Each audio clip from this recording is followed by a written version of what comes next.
Welcome to Coffee House. In 2007, champagne is flowing. Strippers are not just frequenting after-hours Wolf of Wall Street parties, but buying second and third homes. There were real estate agents saying that the boom would never end, the prices would shoot to the sky, and the system was built on conventional wisdom about real estate. But there were a few who saw cracks in the conventional wisdom. Published in March of 2010, The Big Short by Michael Lewis was made into an Academy Award-winning movie. It doesn't mean anything anymore, but at that time it did. And it details the looting of our financial system from top to bottom and the lessons that were never learned. So, as always, we will go through the contents of this book. We will talk about some analysis that talks about how I felt the book was, quality-wise, and then we'll go into some big picture stuff to tie it all together. And the reason I wanted to read this book kind of out of the blue because I was interested in some background things that were going on right now, and I didn't really know the details of what had happened. I'd heard all the terms, the CDOs, the debt swaps, the Michael Burry, and everything that happened around that. I'd heard all those names, but I wasn't sure how they all fitted together, so I was hoping that this book would give me a zoomed-in version of the deal. So first, in the content, there's the setup. The would-be heroes of the story are the investors looking to monetize the demise of the financial system, which is an interesting protagonist to have in your story. Of course, this is nonfiction, tragically. But there were people like Meredith Whitney. She was one of the earliest who predicted the demise of Citigroup and Bear Stearns and saw that there was something seriously wrong going on here. There's Greg Lippmann. He was a trader. I think he worked at Deutsche Bank, and he was trying to sell these CDOs or shorting positions or options or something. I don't know. He's trying to sell something related to the collateralized debt obligations. And I think he had a different name, but he was reprised by Ryan Gosling in the movie. So this is the guy who's trying to sell this stuff. And then you have the guys at Cornwall Capital. They started in a garage, with just a little over $100,000 and kind of stumbled into this possible investment for their fledgling investment firm. Then you have Steve Eisman, who was a hedge fund manager. He was the one played in the movie by Steve Carell. He was the kind of eccentric hedge fund manager who was very outspoken. And then Michael Burry, who's played by Christian Bale in the movie. And I referenced the movie because I saw the movie, long before I read the book. And I think it's easier to kind of see where they fit in when you know what characters they're representing. So Michael Burry, he was the manager of Scion Capital. That was the company that he founded, the investment company. He's been back in the news recently for shorting Tesla. He at least a few months ago, he had a bunch of positions that were shorting Tesla stock. So anyway, this is a complicated mess. For the actual financial details, you're going to have to look into it independently. This is how I understood it without reviewing the technical background of what actually happened and all the ways that things interacted. So hopefully I got enough that all of this makes sense and it's not just me talking out of, where. So initially, and this was one of the areas I wasn't completely clear on, but they had these packaged financing products where they would collect a whole bunch of different kinds of financing, and initially they were of a bunch of different kinds. You put them all together and then you sold that. But eventually over time it shifted to like 90-95% just subprime mortgages. So initially it was loans on other kinds of things, but then it shifted, and so you have something dependent on this one sector. Of course, financial companies are always looking for more financial products, new financial products, and one of the things in the book that he talks about is how they try to make things, give names to things that don't give you any idea what they actually are, what they mean. But especially for like brokers, if you get paid by the transaction, then you want to create a situation where you're going to have the most transactions possible. So it makes sense to have more financial products. So one of the products could be not just all the loans on the front end, but then repackaging the loans and selling that off in some way too. But so, like I said, they switched to mortgages, and most of these were risky mortgages that were given to people who have bad credit and low income. There are a whole bunch of problems with these. And they would say, like, some of them would have no papers, what they called it. So you didn't have people verifying that they had this level of income that they were saying that they had. In a lot of cases, there's no down payment. I remember there's one particular comedian who talked about this, how he would push people, because he was a mortgage broker at first, and he would push people to take out just an extra loan to cover the down payment so that it was more financed. And he did all this, salesman speak to get somebody to believe that that was the best thing to do. But this wouldn't have been an issue, even all this, and you have the complexity of it and the naming of it and these people who are getting bad loans. This wouldn't have been such a big issue if the ratings agencies didn't eventually go along with it. But there became this demand because once they have this product they can sell, more demand came around that people wanted to buy them, invest in these things. And so they needed more subprime mortgages to be able to do it, to create more of these. And so it's just this feedback loop. And what happened was they go to these evaluating agencies, rating agencies like Moody's, and they would want to slap a AAA rating on these things that were just a whole bunch of subprime mortgages that were not likely to go well. Even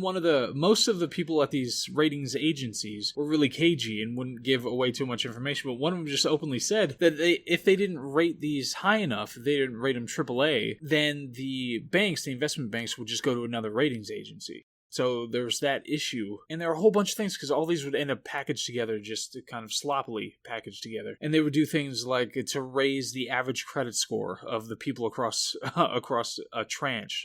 That's what they call a collection of these. A tranche of these subprime mortgages. They would just put the highest credit scores with the lowest credit scores without respect to other aspects of these people who are being lended to. So it would make it easier to fudge the numbers to get the ratings agencies to give them AAA recommendations. And there was a huge issue that wasn't taken into account, too, that a lot of the garage investors kind of latched onto was the fact that there were variable mortgage rates. So you'd have this teaser mortgage that would come out, for the first year, a couple years or whatever. And then after that, you'd have a much higher rate that you'd have to pay. And so your payments will go up and you'd have a lot more defaults as a result. So anyway, these investors start noticing that there's something very seriously wrong here, like Michael Burry and Steve Eisman and the Cornwall Capital guys. So now they're noticing, okay, they're trying to figure out what's going on here. And then a lot of them, I think it was the Cornwall guys, or maybe it was Eisman and his crew, one of those, but they were going all over the country, asking everybody they could ask who was an expert in this area, okay, explain to me why I'm wrong that this thing is going to,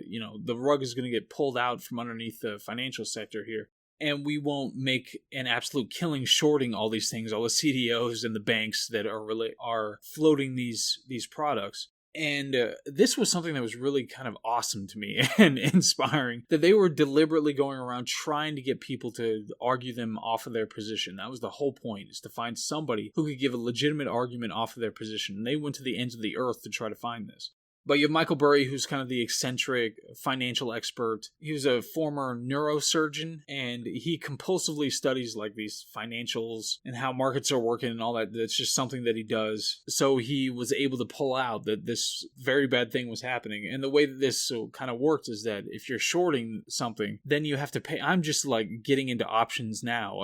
These are all new methods of investing that I didn't know much about. But when you short, then you have to pay a certain amount, depending on the agreement and the strike price and all that sort of thing. You have to pay as long as you're wrong, and then you get paid, once it flips and you're right, once the thing falls or whatever. So this was the thing, and I'm sure it was depicted in the movie for sure. I thought this was kind of an awesome thing, but he would have to pay a whole bunch of money, but it was a fraction of what he could get back when it does turn down. And I think he was talking about it. This was actually one of the coolest parts of the dramatized version of this, was that he was managing Scion Capital, which had a bunch of investors, and the investors, give him a whole bunch of money and, hey, I have to go invest it. And at a certain point, they were getting really worried because he was sending out these letters that would say that, okay, this is what I'm looking at and this is what I'm doing and this is why I'm doing it. But a lot of them obviously stuck in the conventional wisdom area and these are people who have enough money to be able to give to him to do this sort of thing. So they tend to pay close attention, be pretty savvy when it comes to this stuff, and stuck in the conventional wisdom. But at a certain point, they tried to be,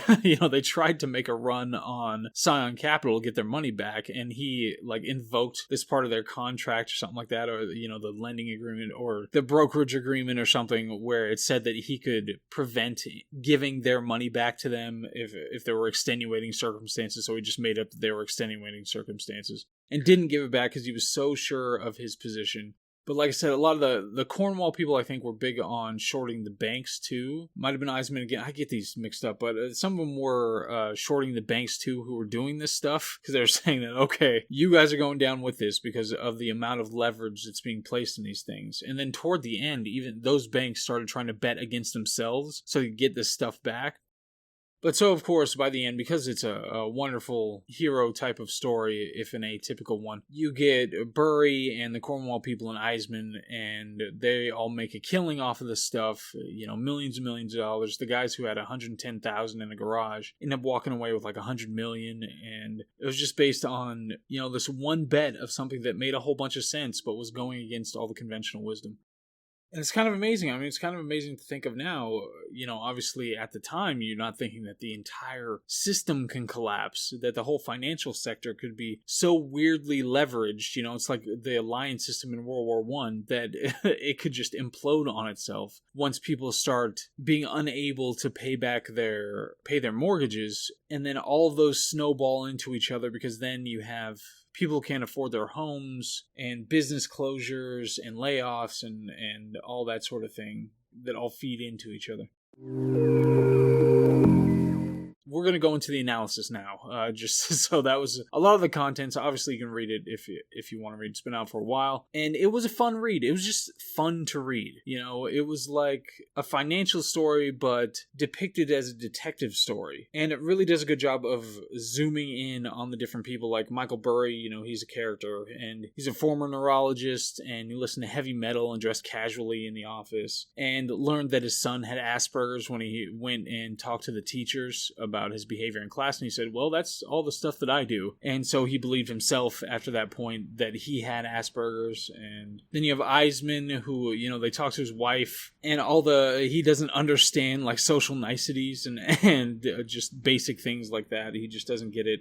But so one of the best parts of the book was getting to see the personalities of the type of people who go against the grain like this. And of course, some of them afterwards, Michael Bury, he closed Scion Capital as I'm not sure if he used it for his own, but he just stopped using other people's money. He said it just wasn't worth it, because he was very, very right in a phenomenal way and made a lot of money for his investors. But he didn't like how that relationship worked itself out, because it wasn't congratulated. They weren't like, oh my God, you're so brilliant. Thank you so much. There was this contentious thing, so he decided to just deal with his own money, and now he's shorting Tesla and betting on inflation, which is totally understandable. I don't know about the Tesla thing. I don't know what he's looking at, but definitely when it comes to inflation, that makes a whole lot of sense. And then Eisman, I think he's just still got a big hedge fund, made a bunch of money and all that. So it was great, though, to be able to dive in, and it really had a lot of good hooks as you went along the way, trying to learn about, this is not a fun, exciting story. This is about collateralized debt obligations and these swaps of these very arcane and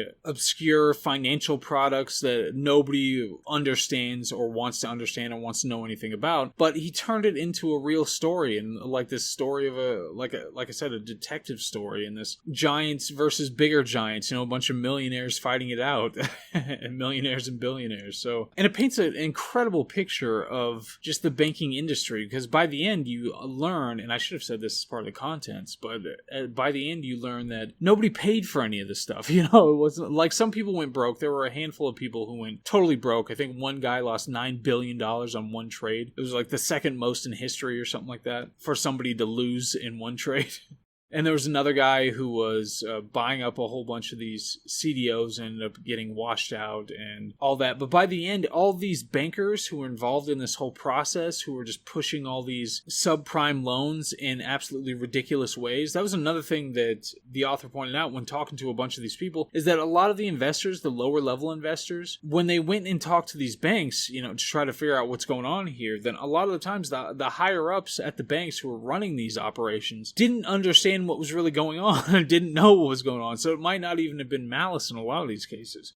But still, there was such a drive to have these financial products and to be able to do all these things. And it was like breaking the back of the American financial system, just because these banks were able to leverage so much and create these products to such an incredible degree that it screwed all of us over.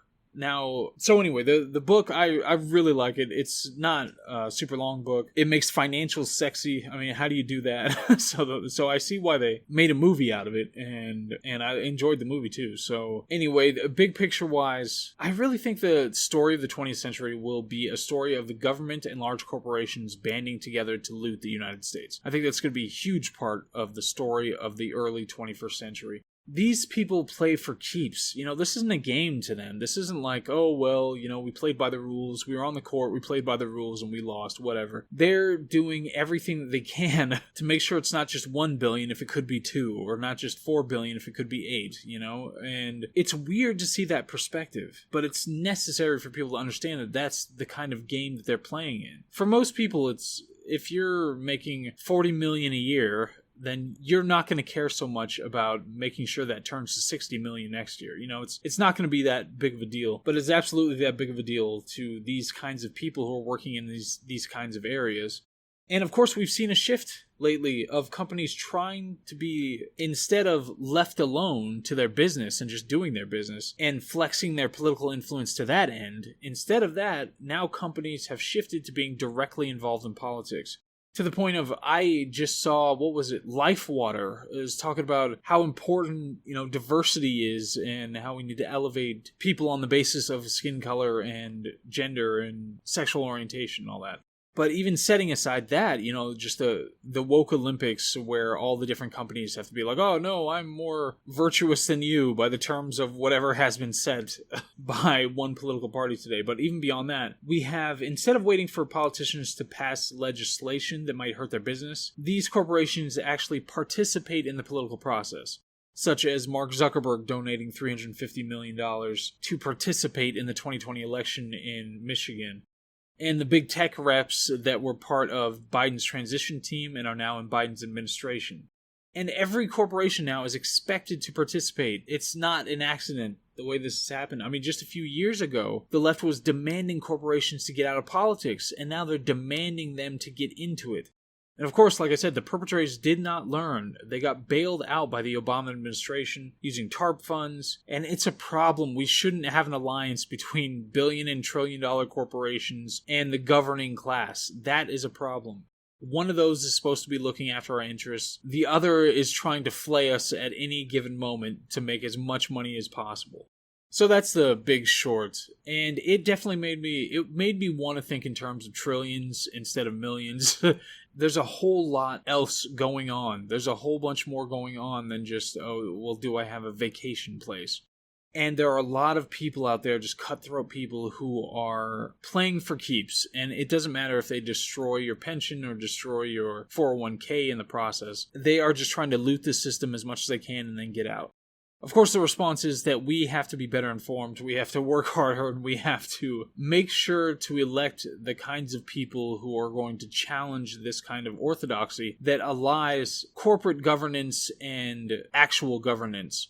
There's a difference between, trying to support corporations to the benefit through jobs and tax revenue and all that sort of thing of a local community, and aligning yourself perfectly politically and legislatively with whatever the mass corporations want or need to do at any given time. So, anyway, The Big Short, this was KawFee Haus, and I much appreciate it. And I'm super excited because we're going to have a slew of books. I have an article up on the KawFee Haus corner. It's on Substack, and I have my first article up on there. But now I'm just going to try to bang these out. The literature, the nonfiction, all this stuff, just banging them out, and we're going to have all sorts of discussions on that basis. First guest is coming soon. It's a bit of a contentious situation because I don't want to get people who agree with me. I don't want to just pat each other on the back about how right we are. I mean, I do that enough alone. So hopefully that'll be coming soon. We're going to have a whole bunch of books, and it's going to be a really good summer. All right. I hope all is well, and I'll see you on the next one. Okay.